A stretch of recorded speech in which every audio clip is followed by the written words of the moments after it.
Yaani mwanangu ukisema hata unafungua hivi frame fulani ya kuweka vifaa vya bodaboda, wewe unapiga hela fresh biashara fulani hivi. Alafu hakuna biashara ambayo ina hasara.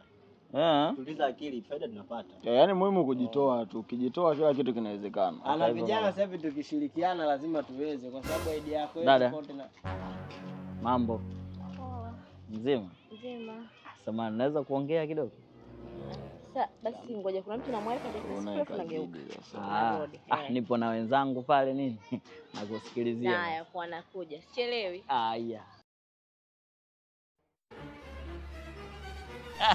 Vitu ambavyo nataka sifu. Naona umerudi. Niambie. Yaani umeona mwanangu nikwambie kitu.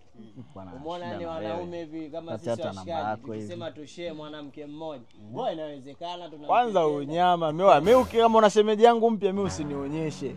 Au namla? Mimi na mme. Alafu mbona fresh tu? Ngoja kwanza.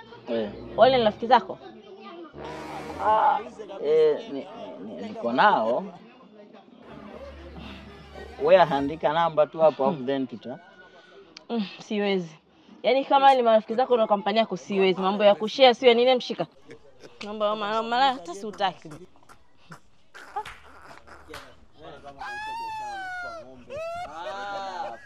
Sema na ng'ombe sana mavi mengi. Sema hata acheni unafiki nyie, mlikuwa mnapiga story hizo unafiki tu. Islamabad, Bangladesh, school.